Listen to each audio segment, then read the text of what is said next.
Hello, welcome back to Learn Economia. Having discussed the concept of demand for money, we are going to look at the supply of money concept in this video. So, when we say the supply of money, we have to understand what supply of money is. First of all, just look into what supply of money is. Okay, supply of money is the total amount of money which is present in an economy at a particular point of time. When you say supply of money, it would include the currency notes and coins which are in circulation and also the demand deposit.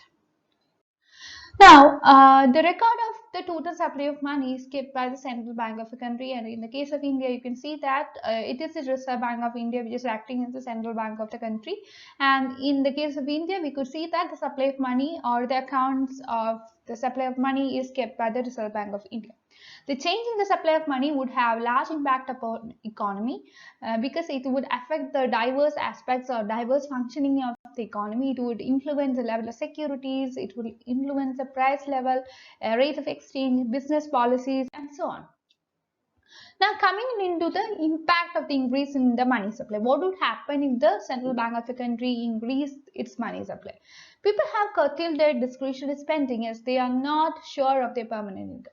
A rise in the money supply usually seen as a leading indicator of the growth in consumption and business investment.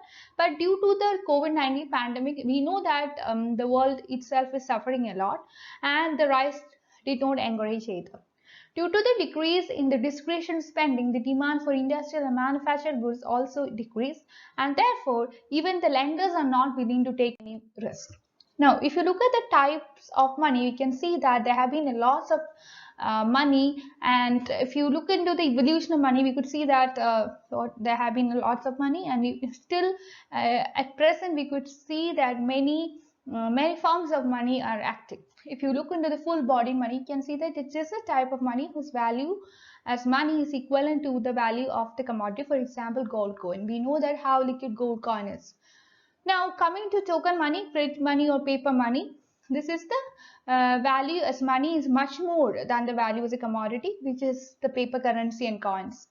Now, you have representative full-bodied money, that is a kind of token money, but this is issued against the backing of equivalent value of bullion with the issuing authority.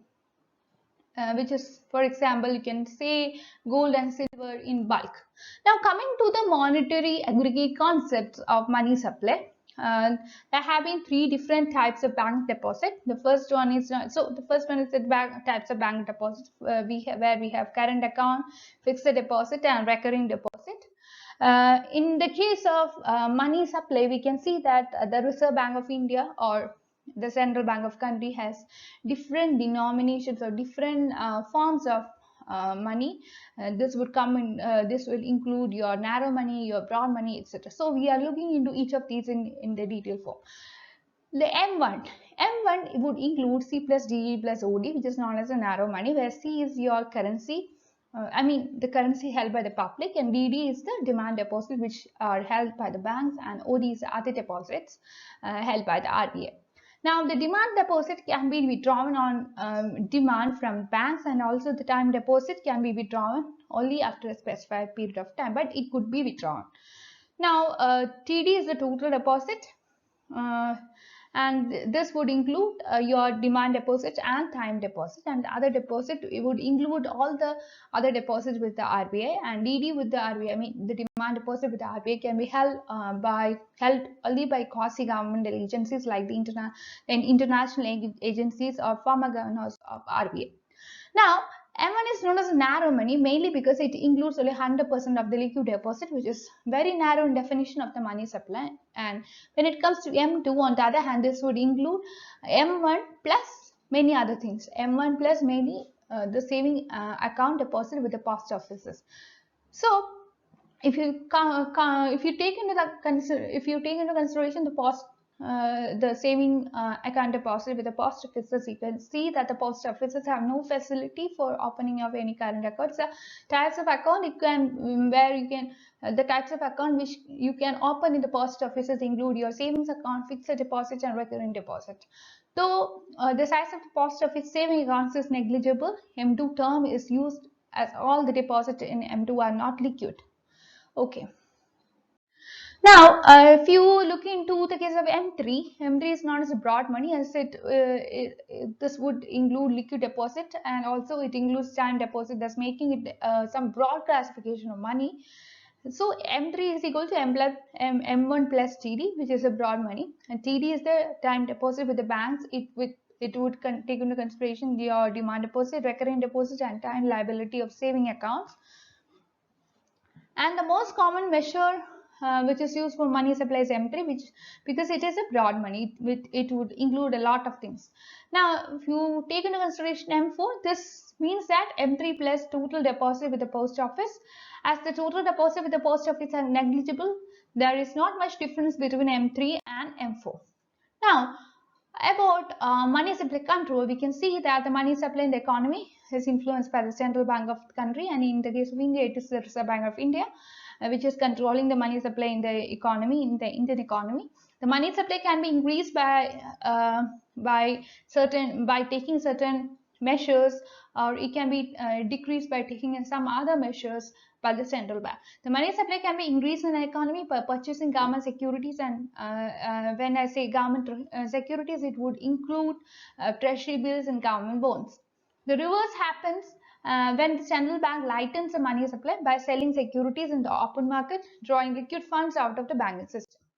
Now, the prices of such securities would fall as the supply is increased and interest rates rise. Cash reserve ratio is an essential monetary policy tool which is used by the central bank of the economy, and it is the regulation implemented by almost every nation.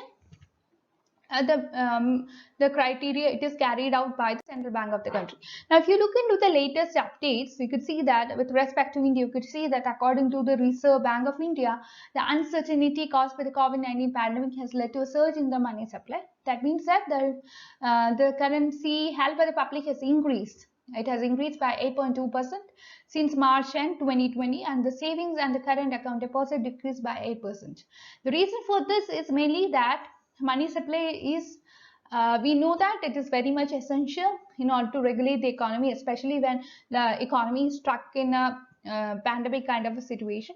And the money supply is that where higher cash withdrawals by depositors to meet the needs during the lockdown period and all, and also this is to safeguard themselves against the salary cuts or job losses. So as a result, money supply has increased. So that's all. Please like, share and subscribe to the channel for more videos, and I welcome all of you to my Telegram group and Telegram channel where you can discuss your doubts, share your concerns, and all. So I am very much sure that if you discuss your doubts in the group, you will get all your doubts clarified. With that, we end here. Thank you for watching this video.